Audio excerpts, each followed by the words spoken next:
sungguh bersyukur Tuhan. Biarlah hidup kami Tuhan menjadi bukti kebesaran-Mu Tuhan.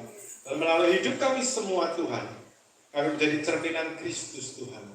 Sehingga ketika orang melihat kami Tuhan, mereka menjadi heran dan takut lalu percaya kepada-Mu Tuhan. Kami sungguh bersyukur Tuhan kalau kami boleh berada di tempat ini Tuhan. Semuanya karena kasih karunia-Mu Tuhan. Kami sudah memuji, menyembah-Mu Tuhan. Dan tiba saatnya Tuhan kami akan mendengarkan kebenaran akan firman-Mu Tuhan. Urapi setiap kami yang hadir pada malam hari ini Tuhan. Terlebih lagi urapi hamba-Mu Tuhan. Ialah apa yang ingin hamba-Mu sampaikan semuanya daripada-Mu Tuhan. Untuk bungkus kami dengan kuasa darah-Mu Tuhan. Urapi tempat ini Tuhan. Jauhkan dari kuasa-kuasa kegelapan yang tidak baik Tuhan.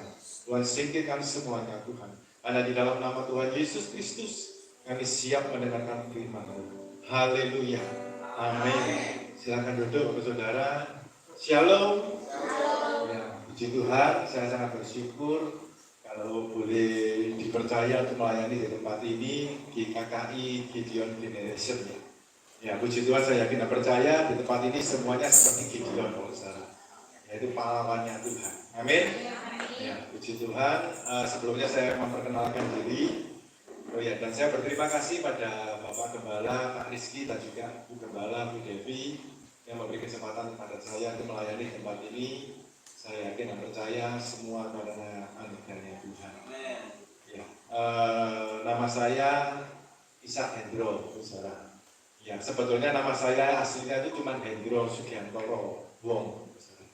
Ya, terus saya baptis, saya dikasih tambahan nama yaitu Ishak. Ya, jadinya sekarang saya dipercaya menjadi gembala, baru nama itu saya pakai. Kalau dulu ya orang pakai saya Hendro, sekarang saya pakai Ishak Hendro. Ya, supaya kelihatan kayak Kristen gitu. Ya, kalau Hendro nanti kelihatannya kayak pelawak. Ya, terus ini istri saya satu-satunya, tidak ada yang lain. Dan saya dikaruniai anak gak banyak, cuma 4. Ya, cuma 4, semuanya cewek semua. Ya, cewek semua. Nomor 1 masih SMA, nomor 2 masih SD, nomor 3 SD kelas 1. Yang nomor 4 masih 2 tahun terus saya. Ya, jadi saya ini tergolong masih muda. Soalnya anaknya masih 2 tahun. Padahal sudah kepala 4 gitu. Ya, puji Tuhan, saya di sini diutus oleh BOS Ministry yang diketuai oleh Bapak Pendeta Hengki. Ya, dan saya menjadi gembala di gereja Betani di Indonesia Kasih Karunia di Manuan, saudara. Kalau dari sini jauh, ya mungkin perjalanan 1 jam lebih kayaknya. Tapi rumah saya tidak jauh, ada di Lebak Timur Indah, dekat sini, paling setengah jam. Ya, itu perkenalan dari saya. Ya, kiranya kalau nanti ketemu sama saya bisa panggil saya Ishak Hendro. Soalnya kalau saya di luar modelnya ada gini Bapak Saudara. Ya, saya masih ada pekerja di ITC, punya toko di ITC Surabaya. Dan kalau saya di toko itu celana pendekan kayak sinyum-sinyum gitu. Ya. Puji Tuhan, itu perkenalan dari saya. Pada malam hari ini saya bawakan tema tentang kemerdekaan. Ya. Saya beri tema yaitu merdeka dari beban masalah. Merdeka dari beban masalah. Kalau merdeka dari masalah itu nggak mungkin saudara. Kalau merdeka dari masalah, nah itu artinya kita sudah dipanggil Tuhan, betul? Tapi di sini dikatakan merdeka dari beban masalah. Berapa banyak orang gara-gara beban masalah ini, Bapak Saudara, itu membuat hidupnya kacau, Bapak Saudara. Tapi saat malam hari ini saya mau bagikan berkat firman Tuhan, yaitu kita merdeka dari beban masalah. Ketika kita bisa merdeka atau bebas dari beban masalah, maka hidup kita itu penuh dengan gairah. Ketika kita melayani Tuhan, ketika kita bekerja, kita penuh dengan gairah. Masalah tetap ada, tapi kita lepas dari bebannya. Amin. Nah, saya mau bagikan firman Tuhan dengan tentang seorang tokoh yang luar biasa, yaitu bernama Daud. Di masa mudanya, dia bisa mengerti artinya bebas atau merdeka dari beban masalah. Ketika dia masih muda, dia tuh kayaknya orang tuh isi going. Jadi kayak orang tidak punya masalah, ya. Saya mau bagikan cerita tentang Daud melawan Goliat. Saya yakin dan percaya firman ini pasti banyak yang sudah mendengarnya Bapak Saudara. Nah, firman tentang Daud dan Goliat. Nah, kita tahu ketika Goliat bertemu dengan orang Israel atau bangsa Israel, Goliat ini, satu orang ini membuat semua bangsa Israel termasuk Raja Saul, termasuk kakak-kakaknya Daud takut semuanya Bapak Saudara. Tapi singkat ceritanya, ketika Daud bertemu dengan Goliat atau melihat Goliat, Daud tidak merasa takut. Bahkan dia dengan PD-nya ngomong, siapakah orang yang tidak bersunat ini kok berani mencemooh barisan tentara Allah? Bahkan ketika dia singkat cerita ketika dia ditangkap oleh Raja Saul, dia dengan PD-nya Bapak Saudara, dia ngomong, singa, beruang, semua aku kalahkan, mulutnya aku sobek. Padahal seluruh bangsa Israel, orang Israel waktu itu tidak ada yang berani ngomong seperti itu. Tapi ketika Daud bertemu dengan Goliat, kok anak muda ini kok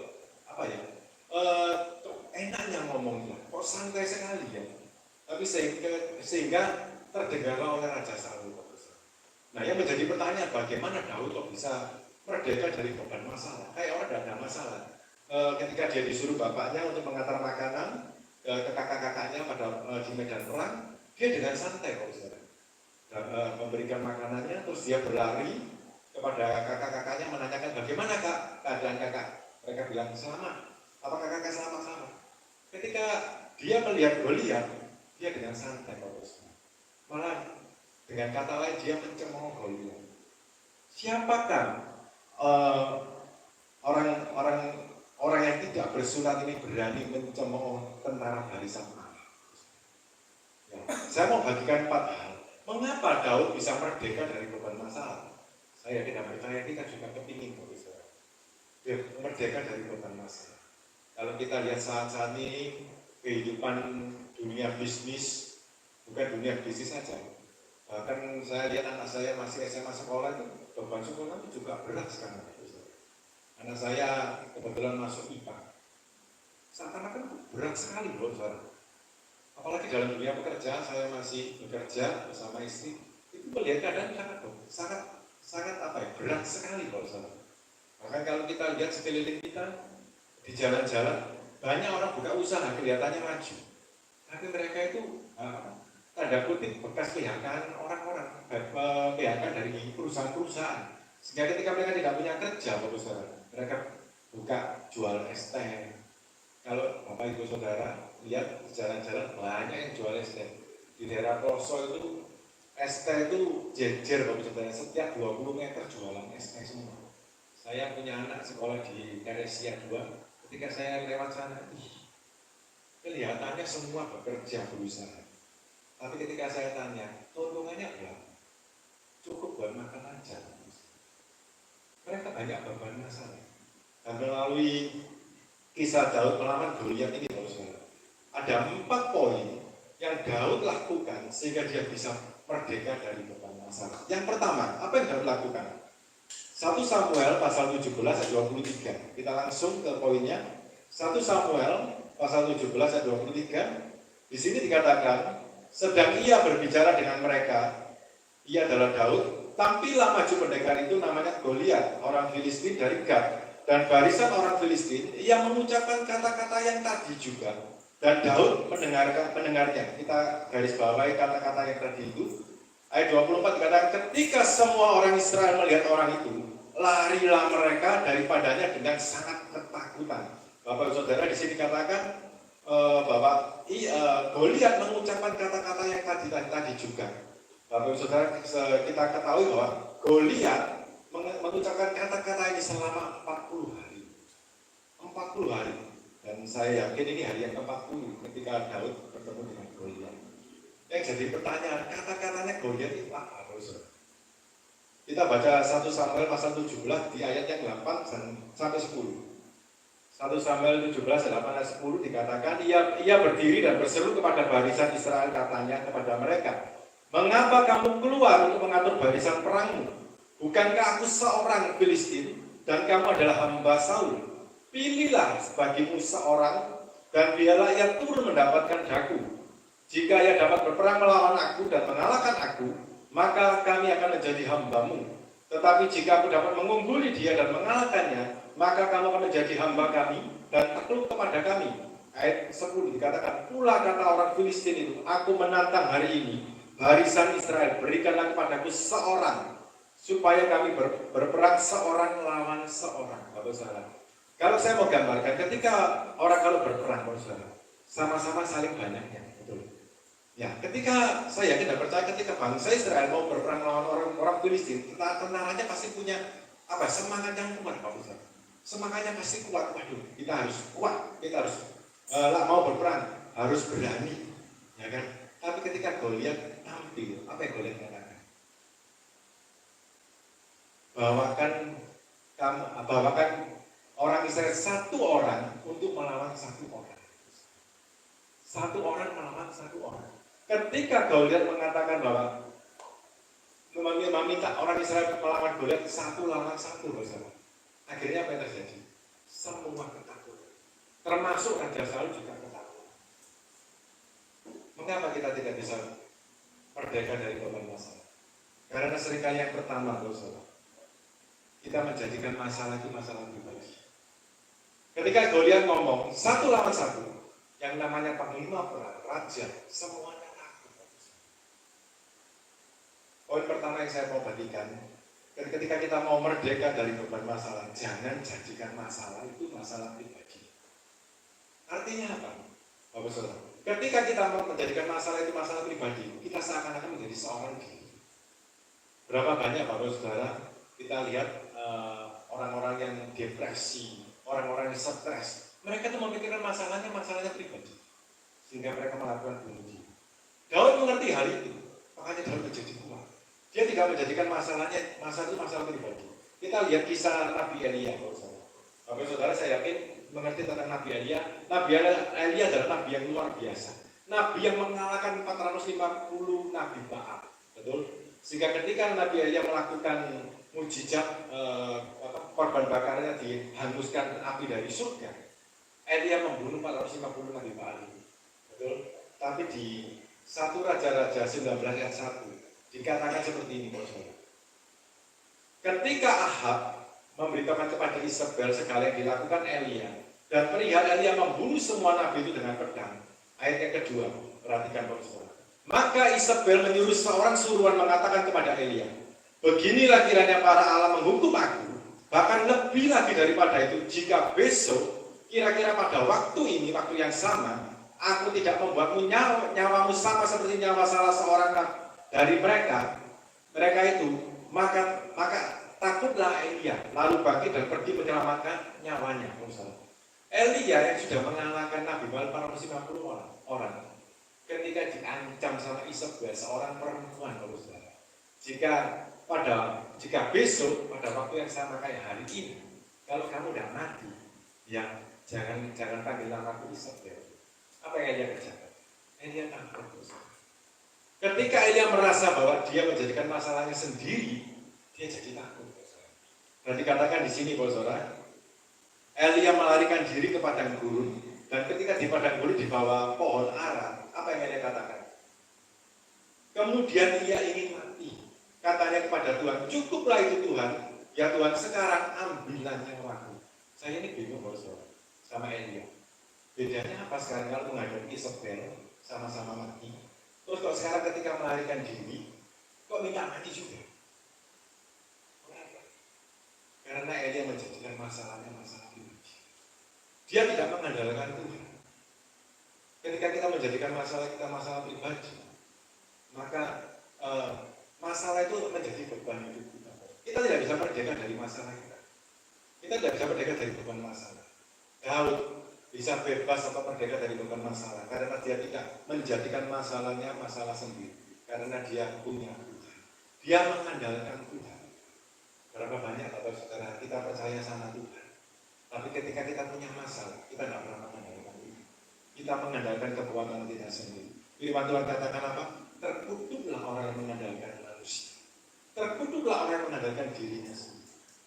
Ketika kita menjadikan masalah itu masalah pribadi, maka kita menjadi orang yang tidak ketika menjadi takut, maka masalah itu akan menjadi beban hidup. Kalau kita mau merdeka dari beban masalah, yang pertama, jangan jadikan masalah itu masalah pribadi. Masalah tetap ada, tapi jangan jadikan beban. Daud mengerti hal itu, sehingga ketika dia bertemu dengan Goliat, dia tidak gentar, dia tidak takut, karena dia tahu dia punya Tuhan. Berapa banyak anak Tuhan datang ke gereja rajin, tapi kita tidak sadar kalau kita punya Tuhan.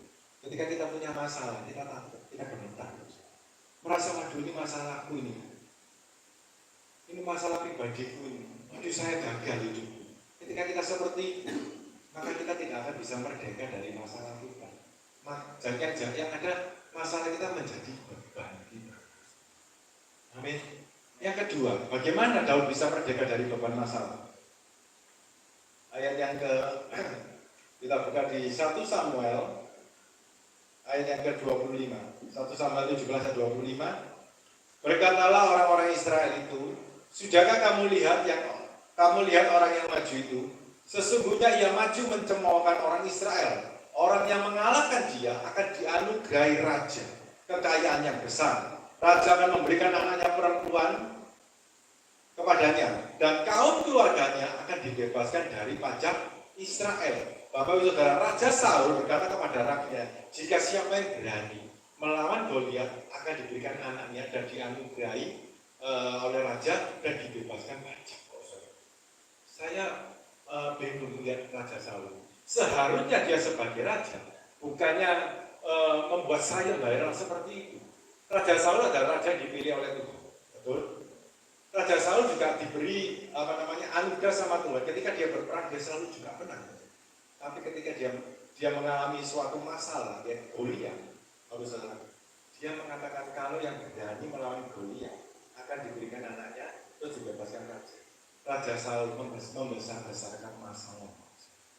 Dia buat sayembara, ketika raja membuat sayembara, saya suka lihat film, ketika ada sayembara, kalau siapa yang bisa mengalahkan aku, nanti saya jadi, kalau yang perempuan nanti saya jadi istrimu, kalau yang laki nanti saya akan berikan sesuatu. Dan pastinya ketika dijadikan sayembara itu suasananya menjadi lebih heboh. Betul? Raja Saul membesarkan masalah, membesar-besarkan Goliat. Poin yang kedua, kalau kita mau merdeka dari beban masalah, jangan membesar-besarkan masalah.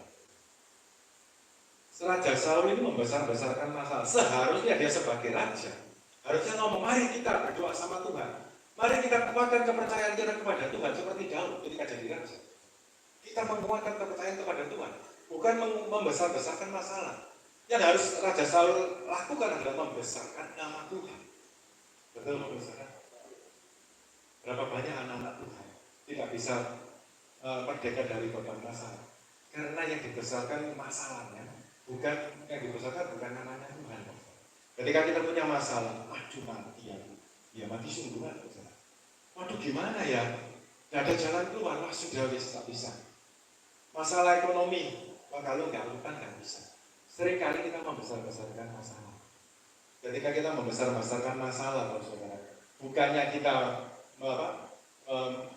menemukan jalan keluar, tapi kita malah mendapatkan masalah.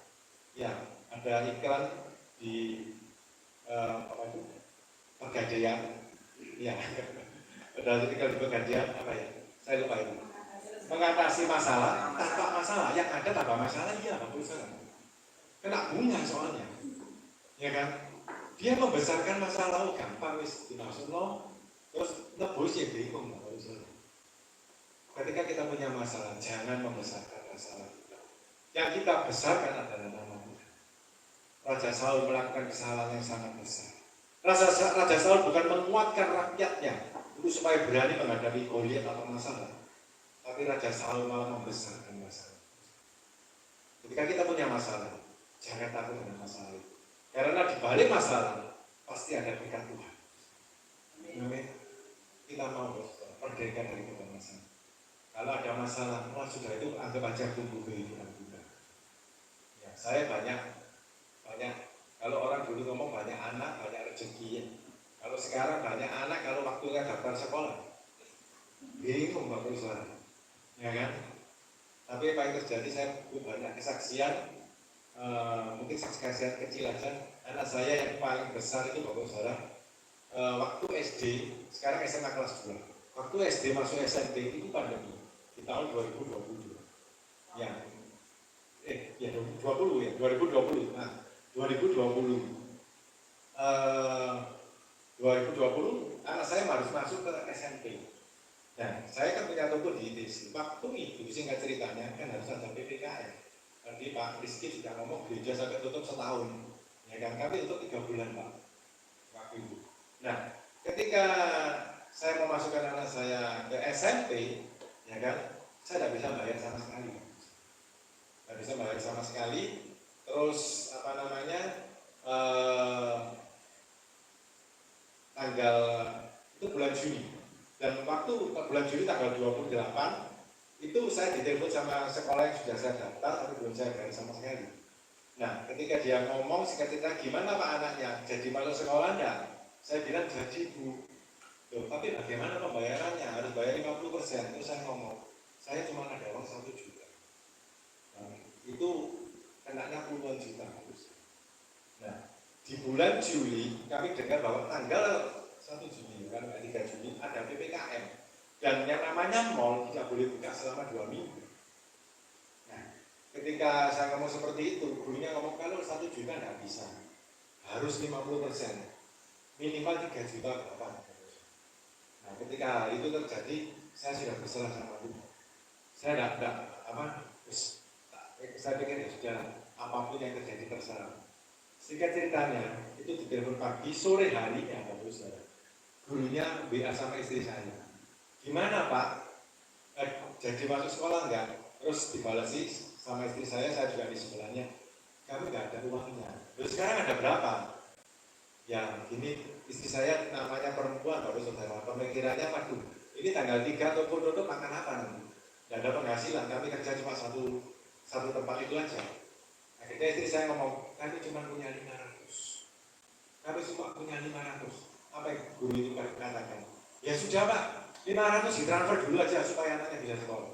Saya bingung, 1 juta enggak mau, 500 mau.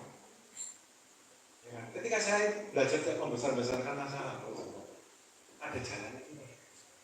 Masalahnya jadi lebih kecil. Singkat ceritanya, anak saya dari SMP kelas 1 sampai sekarang sudah lulus SMA. Saya bayar di sekolah di sana, bukan sekolah murah juga. Saya bayar selama 3 tahun cuma 1.750.000 lulus anak. Saya ketika hari itu, ini pandemi Bapak Ibu Saudara, semua kena masalah. Tapi kami waktu itu belajar melepas beban masalahnya. Saya sampai sering ngomong, kalau memang anak saya nggak sekolah setahun, ya sudah, itu sudah rencananya. Saya pikir seperti itu. Apa akan terjadi? Masalahnya dikecilin sama Tuhan. Sampai lulus Bapak. Sekarang sampai SMA sudah lewat kelas 1. Kelas 1 ini kalau sekolah saya nggak tahu. Ada yayasan yang membayar. Dan yayasan itu kami nggak kenal. Cuma kami daftar, disetujui sampai sekarang. Ketika kita belajar tidak membesar-besarkan masalah, kita membesarkan nama Tuhan, masalahnya jadi kecil sendiri. Ketika kita tidak membesar-besarkan masalah, maka kita bisa merdeka dari beban masalah. Bayangkan Bapak, anak waktu itu kami 3, anak 3, yang 2 sekolah, yang 1 masih bayi butuh susu. Kami berserah sama Tuhan. Kami membesarkan nama Tuhan. Waktu itu saya cuma mikir, Tuhan, saya cuma ingin gereja boleh dibuka. Dan pas memang ulang tahun anak saya yang ketiga, umur 1 tahun, gereja dibuka. Ketika saya belajar membesarkan nama Tuhan, Tuhan mengecilkan masalah. Amin. Yang ketiga, mengapa Daud bisa merdeka dari beban masalah? Kita baca 1 Samuel 17 ayat 28. 1 Samuel 17 ayat 28, di sini katakan, ketika Eliab, kakaknya yang tertua, yaitu kakaknya Daud, mendengar perkataan Daud kepada orang-orang itu, bangkitlah amarah Eliab kepada Daud sambil berkata, mengapa engkau datang dan pada siapakah kau tinggalkan kambing domba yang 2-3 ekor itu di padang gurun? Aku kenal sifat pemberanimu dan kejahatan hatimu. Engkau datang kemari dengan maksud melihat pertempuran. Bapak saudara, Eliab ini pada waktu itu saya yakin dan percaya sedang depresi, sedang stres. Dia seorang tentara, ditantang oleh tentara yang lain, dia takut gemetar. Dan ketika ada Daud, adiknya yang paling kecil, tanya-tanya tentang Goliat itu, bahkan kakaknya ngomong tanda kutip menghina Daud. Kepada siapa 32 kambing ini kamu titipkan di padang gurun? Eliab apa ya? Kalau boleh saya katakan, Eliab itu melimpahkan kesalahan kepada Daud, melimpahkan kekesalannya kepada Daud. Betul? Dia sudah, istilahnya kalau orang itu mendem marah, mendem mantel, mumpung ini yang ada yang lebih lemah, tak bahasa Jawanya tak gampar aja, tak limpahkan aja. Nah, ketika Eliab melakukan hal itu, apa yang Daud kerjakan? Apa yang Daud kerjakan? Ketika Eliab marah kepada Daud, tetapi jawab Daud ayat 29, apa yang telah aku perbuat? Aku hanya bertanya saja. Kalau kita jadi Daud, marah gak mau? Marah harusnya. Apa sih kak kamu itu kak? Aku lu cuma tanya-tanya kok. Tapi Daud gak marah harusnya. Daud punya sikap yang luar biasa. Daud tidak menyalahkan orang lain. Eliab menyalahkan Daud, tapi Daud tidak menyalahkan Eliab. Kalau saya jadi Daud bisa aja tanda kutip ngece. Kamu kak gak berani sama Goliat aja, terus sekarang marahin saya. Ya kan bisa, tapi Daud gak lakukan. Yang ketiga, jangan menyalahkan orang lain atau tak. Jadi kalau kita mau merdeka dari beban masalah, jangan menyalahkan orang lain. Ketika suami istri kalau punya masalah, saling menyalahkan, yang ada tambahan hancur. Kalau kita saling menyalahkan, bukan memecahkan masalah, tapi memecahkan hubungan, memecahkan kekuatan kita. Kita punya semboyan negara kita, bangsa Indonesia bersatu, kita teguh bercerai, kita runtuh. Kalau kita saling menyalahkan, artinya kita sedang bercerai karena akan menjadi runtuh. Ketika kita saling menyalahkan keadaan, kita tidak akan bisa memecahkan masalah. Yang ada beban masalah tambah berat. Sudah masalah, contoh masalah keuangan, terus kita mau istri sebagai istri nyalakan suaminya. Kamu itu tak bilangi jangan royal, jangan beli sepeda motor, apa yang ada? Masalahnya jadi tambah double. Masalah sama istri, sama suami sekarang. Ya kan, sudah sama orang lain nggak selesai, jadi tambah masalah lagi sama suami istri, sama pasangan. Begitu pula dalam pekerjaan kita. Ketika kita tidak bisa bersatu, yang ada saling menyalahkan, kamu yang bikin kerjaan nggak beres begini, nggak bisa. Dalam pelayanan juga begitu. Ketika kita saling menyalahkan, kita tidak akan bisa bertumbuh. Yang ada apa? Beban masalah. Yang ada apa? Yang kita pikirkan, aduh nggak beres-beres ya masalahku ya. Malah menyalahkan ini. Ini gara-gara ini. Ya kan? Saya pernah sama istri saya, gara-gara masalah sekolah pun bisa pro dan kontra menurut saya. Ya kan? Saya menyekolahkan anak saya nomor 2 itu di SDK Teresia 2 kali juga. Kenanya mahal menurut saya. Ya kan? Kenanya mahal, terus saya ngomong, ini kemahalan loh. Tapi istri saya ngomong, saya doa disuruh Tuhan ke sana. Terus saya, dalam saya ini juga namanya, ini mahal loh. Uang sekolahnya segitu. Tapi ketika saya masuk di sana, Bapak Saudara, ya kan, ya namanya manusia, kadang namanya laki-laki, logika saya ini tinggi sekali, Bapak. Saya nyalakan istri saya. Waktu kami agak pembayarannya seret, Bapak Saudara ya toh, coba kapan hari kalau sekolah yang dekat di rumah itu kan bedanya hampir 50% loh, ya kan. Tapi ketika saya agak menahan, Bapak Saudara, apa yang Tuhan kerjakan? Kami saya sudah tidak nyalakan istri saya, Tuhan berkati melalui sekolahnya. Sekolahnya tuh bisa, saya tidak minta, tidak ngajukan apa-apa. Tapi ada donatur yang ngasih saya, anak saya nomor 2. Tidak kecil, 2.500.000 untuk bantu SPP anak saya. Sampai saya bingung, bos. Ketika saya tidak belajar saling menyalahkan, ada berkat Tuhan yang menyelesaikan. Saya dipanggil kepala sekolahnya, saya greget. Karena kalau dipanggil kepala sekolah yang ngadep itu mesti saya. Karena istri saya jaga anak-anak saya paling kecil, itu alasannya waktu itu. Aslinya nggak berani sama kepala sekolah. Ya kan, saya yang maju lagi. Ya kan? Tapi Tapi ketika waktu itu maju, kepala sekolahnya cuma senyum. Pak, ini saya lihat kok Bapak ini kan anaknya 4, agak keberatan ya. Ya saya ngomong iya Bu, saya tak ngomong saya pendeta. Saya bilang iya Bu, kerjanya Bapak ini apa sih? Terus dia tanya-tanya terus akhirnya saya ngomong kan terus saya melayani Tuhan. Tapi itu kan sekolah Katolik. Kalau di Katolik yang namanya pendeta Kristen gak payu, ya kan? Ya pun kamu pendeta, ada surat pendeta, nggak ada yang namanya keringanan, nggak ada. Yang ada kalau baptis di Katolik baru ada, ya kan? Nah, singkat cerita dia ngomong, Pak, ini ada kebetulan ada donatur, saya kasihkan kepada anak. Oh ya Bu, terima kasih. Saya kira kecil, bocoran paling 1-2 bulan SPP. Ternyata enggak Bu, saya 4 bulan. Sampai waduh, ini luar biasa. Ketika kita tidak saling menyalahkan, berkat Tuhan itu terus tercurah dalam kehidupan kita. Sehingga yang menjadi masalah itu kita nggak terbeban oleh masalah kita. Ketika kita tidak saling menyalahkan, ketika kita saling mengasihi, itu ada kekuatan yang tersendiri. Amin. Dalam pelayanan saya juga tidak segampang orang ngomong. Orang lihat pendeta itu enak ya, hidupnya ya, nanti tahu-tahu ada yang kirim makanan, tahu-tahu nanti ada yang kasih ini. Yang ngomong siapa? Saya dulu bisnis lebih enak daripada jadi hamba Tuhan, ya Pak ya. Saya dulu bisnis, saya punya toko 3, ya kan. Keuangan saya tidak sampai ada masalah seperti ini, tapi saya bersyukur adanya masalah seperti ini. Saya tahu ternyata mujizat Tuhan itu betul-betul ada. Saya waktu sebelum melayani Tuhan, saya lihat pendeta kalau saksi ada ngomong, saya tahu-tahu diberkati Tuhan dengan orang nggak dikenal. Saya dalam bahasa Jawa ngomong kedabus. Saya ngomong seperti itu, Bos. Udah tahu ya, di sini banyak orang yes ya. Apa ya? Omong kosong. Tidak mungkin itu, mustahil. Tapi terjadi dalam kehidupan saya ketika saya jadi melayani Tuhan. Nah, kita harus jangan saling menyalahkan. Sama pasangan kita, sama rekan kerja kita, sama teman sepelayanan kita, jangan saling menyalahkan. Kalau memang sudah salah terlanjur, cari solusi aja, selesai. Amin. Yang keempat, saudara, poin yang terakhir.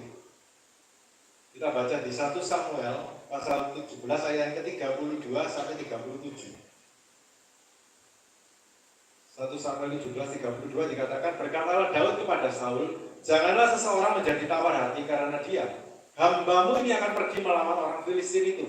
Tetapi Saul berkata kepada Daud, tidak mungkin kau dapat menghadapi orang Filistin itu untuk melawan dia, sebab engkau masih muda, sedang dia sejak dari masa mudanya telah menjadi prajurit. Tetapi Daud berkata kepada Saul, hambamu ini biasa mengembalakan kambing domba ayahnya. Apabila datang singa atau beruang yang menerkam seekor domba dari kawanannya, maka aku mengajarnya, dan melepaskan domba itu dari mulutnya. Kemudian apabila ia berdiri menyerang aku, maka aku menangkap janggutnya, lalu mengajarnya dan membunuhnya. Baik singa maupun beruang telah diajar oleh hambamu ini, dan orang Filistin yang tidak bersunat itu, ia akan sama seperti salah satu daripada binatang itu, karena ia telah mencemooh barisan daripada Allah yang hidup. Ayat 37 dikatakan, pula kata Daud, Tuhan yang telah melepaskan aku dari cakar singa dan dari cakar beruang, dia juga melepaskan aku dari tangan orang Filistin itu. Kata Saul kepada Daud, pergilah, Tuhan menyertai engkau.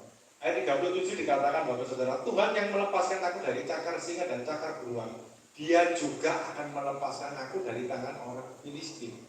Daud mempunyai suatu kepercayaan bahwa Tuhannya, yaitu Allah kita, pasti mendatangkan pertolongan buat Daud, kalau saudara. Nah, kalau kita baca ayat sebelum dikatakan bahwa tanda kutip Daud kayak seseorang yang diintimidasi, ya kan? Kamu itu masih muda, sedangkan Goliat itu dari masa mudanya sudah jadi prajurit. Nah, dia Raja Saul aja sudah membuatkan kata-kata yang negatif kepada Daud, saudara. Tapi apa yang Daud katakan? Tuhan yang telah melepaskan aku dari cakar singa dan cakar beruang, dia juga akan melepaskan aku dari tangan orang Filistin. Daud punya iman percaya yang kuat. Daud punya iman percaya yang kuat. Seringkali kita ngomong iman percaya yang kuat itu gimana, Pak? Kita ngomong iman itu yang bagaimana sih? Apakah iman itu ketika kita punya masalah, oh saya yakin dan percaya. Ketika saya punya masalah keuangan, nanti Tuhan sediakan uang, apa seperti itu. Atau kita punya iman, saya kepingin punya rumah, dan rumah rumah saya di Lebak, saudara. Di depan rumah saya itu ada orang bangun rumah 3 lantai, besar dan bagus. Dan kalau datang saudara orangnya itu mobilnya itu mobil Alphard, juga pintunya buka sendiri. Dan waktu itu anak saya ketiga masih bayi, saya jemur, masih bayi kan harus dijemur. Saya jemur anak itu di depan rumah itu, tak tendang rumah itu. Dalam nama Yesus di rumah saya. Tak imani jadi rumah saya. Apakah iman seperti itu? Enggak, Bapak Saudara. Sampai sekarang, anak saya sudah umur berapa ini? 6 tahun, enggak jadi rumah saya. Enggak jadi. Berarti pendeta enggak beriman dong. Ya imannya soalnya salah. Daud punya iman yang kuat. Di sini dikatakan, Tuhan yang telah melepaskan aku dari cakar singa dan cakar beruang, dia juga melepaskan aku dari tangan orang Filistin. Artinya iman itu. Bahwa Daud percaya bahwa apa yang Daud kerjakan saat ini pasti ada campur tangannya Tuhan. Tidak tahu caranya bagaimana, tidak tahu nanti menghadapi Goliatnya bagaimana, saudara. Ya kan? Dia tidak tahu, saudara. Tapi dia percaya dengan imannya yang kuat bahwa Tuhan pasti melepaskan dia dari tangan orang Filistin. Di sini dikatakan bukan mengalahkan, saudara, tapi melepaskan. Betul? Melepaskan. Kalau mengalahkan kan beda. Namanya perang, kalau mengalahkan bisa pakai senjata, ya kan? Mungkin bisa jadi cara-cara yang lain. Tapi Daud katakan melepaskan. Jadi istilahnya apa? Daud menyerahkan semuanya kepada Tuhan. Iman percaya yang kuat itu adalah kita percaya segala masalah yang kita hadapi pasti ada campur tangan Tuhan. Nanti caranya yang menyelesaikan bagaimana? Tuhan yang punya cara. Dan Daud percaya bahwa Daud selalu disertai Tuhan. Iman percaya yang kuat seperti itu. Yaitu kita punya Tuhan yang pasti campur tangan dalam kehidupan kita. Ya. Berapa banyak Bapak Saudara kita percaya sama Tuhan. Ya. Ke gereja kita memuji nama Tuhan, menyembah Tuhan, kita dikuatkan, tapi pulang gereja nggak kuat lagi. Ya kan? Minggu kuat, Senin Sabtu nggak kuat. Percaya sama Tuhan, tapi nggak percaya campur tangannya Tuhan. Nggak percaya penyertaannya Tuhan. Berapa banyak kita ngomong, masalah itu pasti selesai. Tapi kita pakai kekuatan kita sendiri. Kita tidak pakai campur tangan Tuhan, tidak pakai penyertaan Tuhan. Kita mau percaya di balik masalah kita pasti ada penyertaan Tuhan. Ya, saya ada kesaksian kecil, kami ini doa malam setiap hari Jumat. Nah, doa malam kami itu doa malam yang sangat malam. Ya, mulainya jam 9 malam. Jam 9 malam, selesainya jam 11 malam. Dan saya berangkat naik mobil dari Manuan pulang. Singkat cerita, saya berhenti di rel kereta apinya Pasar Turi. Ya kan, dari Manuan mau ke Lebak, itu ada kereta api lewat. Tahu-tahu saya berhenti, ada sopir Grab sepeda motor di samping saya. Ngomong sama saya, kok nggak tahu Pak, bannya yang di belakang itu bocor. Dalam hati saya, waduh, ini ditembak balik sama ini. Terus saya mikir lagi, apa sih mau dicuri? Gak ada. Ya. Terus singkat ceritanya, ketika ban itu bocor, pikiran saya, waduh, saya nggak bawa ban saya. Dan waktu itu jam 11 lebih. 11 lebih, terus saya, waduh, sudah, tak serahkan sama Tuhan. Saya pinggirin ke depannya Pasar Turi persis, saya cari cahaya yang terang. Terus saya lihat dari kaca spion, itu sopir ini membuntuti saya, Bapak saya. Sampai saya berhenti, dia juga berhenti. Terus ketika dia berhenti, pikiran saya, oh ya nanti tak minta tolong aja. Ya mungkin nanti ongkosnya sudah nggak masalah. Terus saya ngomong, mas minta tolong ya nanti dibantu untuk antarkan cari tanda ban. Ya dia ya aku pasti tak bantu kok. Saya memang tujuannya bantu koko. Ketika saya buka ban, saudara, dia mau bantu buka ban.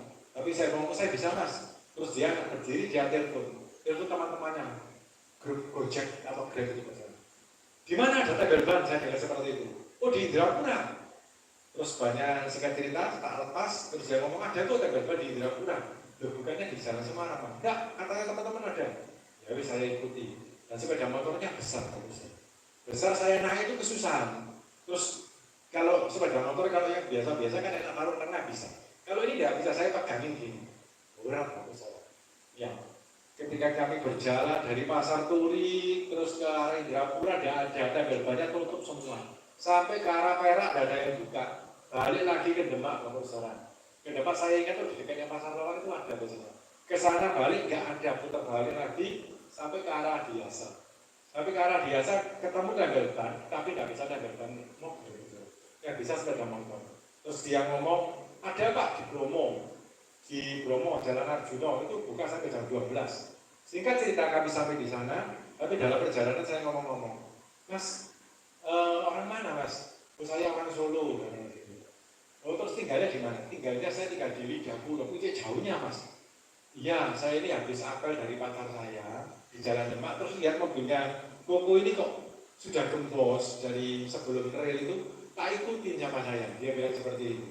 Nah, oh gitu ya, iya. Dari mana kok malam-malam gini kok dia bilang gitu? Saya dari gereja Mas. Gerejanya di mana? Di Manoan saya bilang gitu. Oh, saya gerejanya di Citraland. Dia orang Katolik. Oh, saya mau puji Tuhan. Sama-sama orang Kristen. Nah, ketika ketemu tabel ban, ternyata ban dalamnya mobil saya ini kelempit kok soalnya. Kelempit karena ban dalamnya lebih besar dari ban luar. Dan ketika dipompa mau dicek bocornya di mana, ternyata bocornya banyak sampai 4. Sampai 4 terus setelah itu tukang tabel ban ini ngomong, ini tidak bisa dipakai, harus ganti ban. Langsung saya bingung maksudnya. Karena waktu itu saya cuma bawa uang 75.000 dan 50.000-nya itu dari istri saya nggak bisa dikasih sama orang gereja. Nah, ketika saya banyak berapa Pak? 100. Minta tolong aja Pak kalau bisa 75. Nggak bisa katanya. Nah, ketika sopir Grabnya itu dengar, loh kenapa kok? Ini harus ganti ban. Terus minta 100 dan saya tak bawa uang, tak pinjemin dulu aja. Sama sopir Grabnya dipinjam dulu. Terus saya ngomong, ya Mas, nanti kalau saya minta nomor WA-nya, minta nomor rekeningnya, nanti saya ganti ongkosnya. Saya bilang, nanti besok saya transfer, saya ganti ongkosnya. Jangan kok, jangan ganti ongkosnya. Bayar yang Koko pinjam aja. Saya murni menolong Koko kok. Kalau Koko transfer lebih, nanti tak kembalikan. Loh, gak apa-apa Mas, ganti uang bensinnya, baju saya banyak Koko. Tangki saya besar dia begitu. Kalau saya nanti Koko saya terima ongkos dari Koko, nanti saya nggak diberkati Tuhan. Dia bilang seperti itu. Saya ketika hal itu ngomong, saya tidak mikir apa-apa. Ya harus puji Tuhan. Singkat cerita selesai, saya diantarkan ke mobil lagi, ditungguin sampai selesai. Ketika selesai saya jalan, dia baru jalan. Ketika dalam mobil saya sama istri ngomong-ngomong, iya. Waktu dulu saya pernah buka toko di Pasar Turi, juga banyak bocor. Ketika banyak bocor di lantai 1, saya bawa ban itu turun ke bawah tanpa lihat. Terus cari tabel ban sambil jalan. Abotnya minta ampun. Tapi tadi malam saya ngomong sama istri saya juga ngomong sama saya. Ketika ada masalah, tetap ada penyertaan Tuhan yang menolong. Saya bersyukur ya. Kalau Tuhan tidak sertai saya, tidak memberikan saya pertolongan dari sopir Gojek ini, jadinya gimana? Saya bawa anak saya 4. Malam-malam di sana, gak bahaya kan? Saya disadarkan, diberi mujizat. Iya, di balik masalah. Kalau kita percaya ada penyertaan Tuhan, kalau ada campur tangan Tuhan, kita tidak akan terbeban dari masalah. Ketika kita mau berangkat kemanapun saudara, kita tidak ada beban. Amin. Kita mau merdeka dari beban masalah. Yang pertama tadi dikatakan, jangan jadikan masalah itu masalah pribadi. Yang kedua disini dikatakan, jangan membesar-besarkan masalah. Jangan membesar-besarkan masalah. Raja selalu membesar-besarkan masalah, tetapi Daud tidak membesar-besarkan masalah. Yang ketiga, jangan saling menyalahkan. Dan yang keempat, saudara, kita mau tadi dikatakan yang keempat adalah kita harus punya iman yang kuat. Yaitu kita percaya bahwa segala sesuatu pasti ada campur tangan Tuhan, bahwa segala sesuatu ada penyertaan Tuhan, dan di balik masalah kita pasti ada jalan Tuhan. Amin. Firman Tuhan saya perpanjang, kita tundukkan kepala, kita berdoa. Tuhan, kami bersyukur Tuhan firman-Mu Tuhan. Biarlah firman ini menguatkan setiap kami Tuhan. Ketika kami mengalami masalah Tuhan, kami percaya Tuhan kami tidak mau terbeban lagi Tuhan. Tetapi kami mau merdeka dari beban masalah kami Tuhan. Sehingga kami bisa fokus Tuhan. Percaya akan penyertaan itu yang luar biasa Tuhan. Terima kasih Tuhan. Berkati Tuhan jemaat-jemaat tempat ini Tuhan di GKKI Gideon Generation Tuhan. Kami percaya Tuhan Kau pakai jemaat-jemaat di tempat ini lebih luar biasa lagi Tuhan. Sehingga melalui jemaat-jemaat Tuhan, anak-anak muda di tempat ini Tuhan nama-Mu dipermuliakan. Terlebih Tuhan berkati hamba-Mu Tuhan, Bapak Gembala Tuhan, Bapak Pendeta Rizky Eka Tuhan, juga Ibu Devi Tuhan sebagai Ibu Gembala. Tuhan berkati, berikan kekuatan yang ekstra Tuhan, untuk boleh memimpin Tuhan gereja ini Tuhan. Sehingga gereja ini boleh bertumbuh, berkembang, bahkan berbuah-buah. Terpujilah nama-Mu Tuhan. Kami bersyukur, kami berterima kasih Tuhan. Dan kami pulang dari tempat ini, hidup kami dipulihkan, hidup kami diberkati Tuhan. Amen. Hanya di dalam nama Tuhan Yesus kami sudah berdoa dan mengucap syukur. Haleluya. Amin. Terima kasih, Tuhan Yesus memberkati. Saya kembalikan ke